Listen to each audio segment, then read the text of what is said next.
The Railer boys basketball team enjoyed the friendly confines of home after a big win on the road Saturday against Lanphier. This Monday night game is Lincoln's fourth game in 5 days. Let's see if the Railers were up to the task in taking on Bloomington in a non-conference game.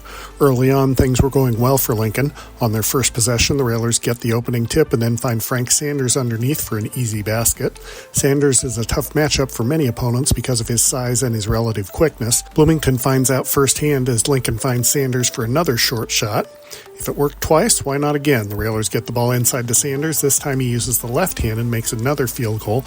Maddox McSwain gets Bloomington on the board with a three-pointer. Then a little later, it's Evan Reed with a field goal for the Purple Raiders.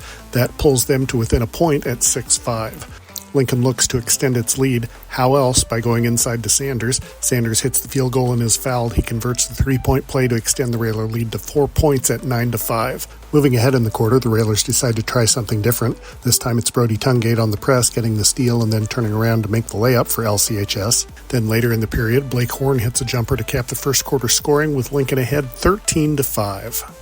Bloomington just couldn't seem to get anything going offensively against the Railer defense. The Purple Raiders were stuck on 5 points for the first 6 minutes of the second quarter. Meanwhile, after taking a 6-5 lead in the first quarter, Lincoln went on an 18-0 run until Carter Tyndall grabbed an offensive rebound and hit the putback shot to get points for Bloomington. But the Railers were in control wire to wire in this one, leading 24-7 at this point. Lincoln led 31-9 at halftime. Bloomington tried to assert itself opening the second half. BHS scored the first 4 points after intermission on a pair of baskets by McSwain, but the Railers had an answer in the form of Carson Komnick. He hits the three-pointer for Lincoln to put the Railers up 34-13. To their credit, the Purple Raiders played hard and gave their best effort no matter the score. Here it's McSwain again pulling Bloomington closer with a three-pointer. Every time BHS started to make some noise, however, Lincoln struck back. A few plays later, it's Drew Hayes connecting from beyond the arc to increase the Railer lead back to 21.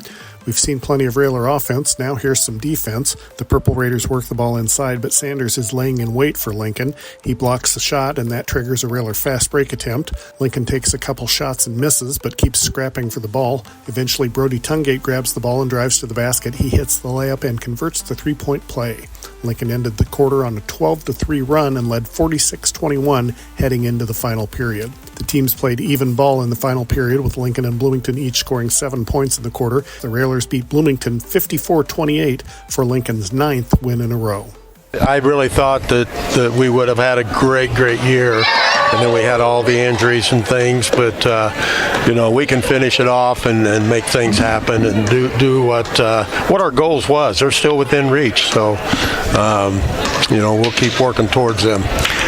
The win moves Lincoln's overall record to 19-8. The Railers complete the grueling 4 games in 5 days stretch of their schedule Tuesday, when Lincoln travels to Springfield to face Sacred Heart Griffin in a non-conference contest.